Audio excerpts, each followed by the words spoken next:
Hello friend, नमस्ते, प्रणाम। आज मैं आप लोग के बीच बहुत ही प्यारा सा गीत लेके आई हूँ, बेटा विवाह गीत। अगर गीत पसंद आए तो चैनल को सब्सक्राइब करना और प्यारा प्यारा सा कमेंट जरूर करना कि आप हमारी वीडियो कहाँ कहाँ से देख रहे हैं। बहुत ही प्यारा सा बेटी विवाह गीत आप लोग के बीच में लेके आए हैं। मोरे पीछा वरवा गेंदवा का फूलवा, अरे गेंदवा फूलई का चनारी नवायर गेंदवा फूलई का चनारी रे ललनवा।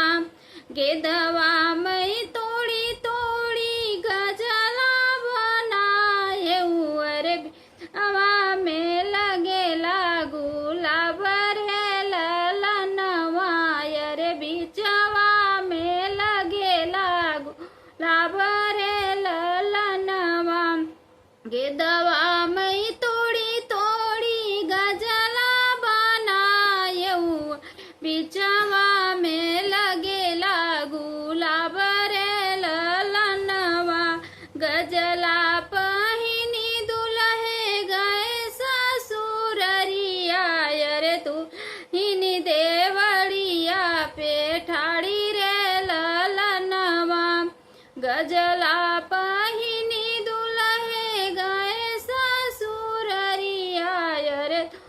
हिनी देवड़िया पे ठाड़ी रे ललनवा। कहाँ पाया मोरे दुल्हे गेंदवा का फूलवा, अरे माजे पाया गुलाब रे ललनवा। कहाँ पाया मोरे दुल्हे गेंदवा का फूलवा, कहाँ जे पाया गुलाब रे ललनवा।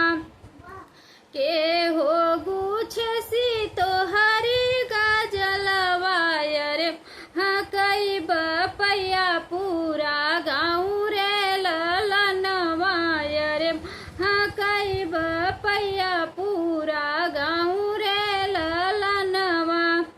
देखो अब क्या कह रही दुल्हा, क्या कह रहा है, गीत के माध्यम से आप लोग को समझा रहे हैं हम। आप लोग गीत का आनंद लीजिए। मोरे पीछा वरवा मालिनिया बेटियावा की, उही से मोरा बेओहार रे ललनवा, अरे उही से मोरा बेओहार रे ललनवा। मलिनी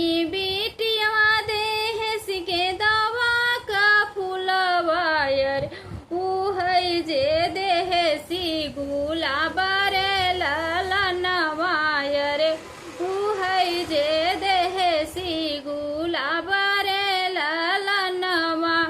मोरे पीछा वरवा मलिनिया बिटियावा, उही से मोरा बेओहार रे ललनवा। मलिनी बिटियावा देहसी गेंदवा उहै जे देहसी गुलाब रे ललनवा, अरे उहै जे देहसी गुलाब रे ललनवा।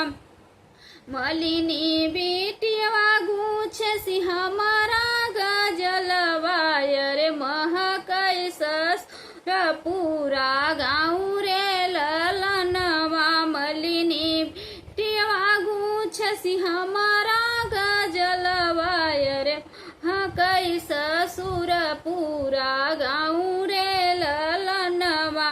कि जब हम हो बई अपने ससुर का पतो ही आए, देवई ब्योहरवा छोड़ाई रे ललनवा।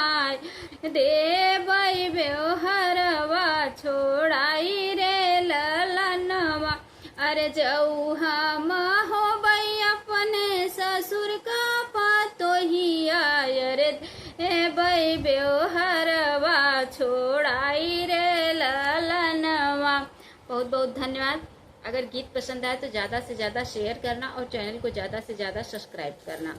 और प्यारा प्यारा सा कमेंट जरूर करना।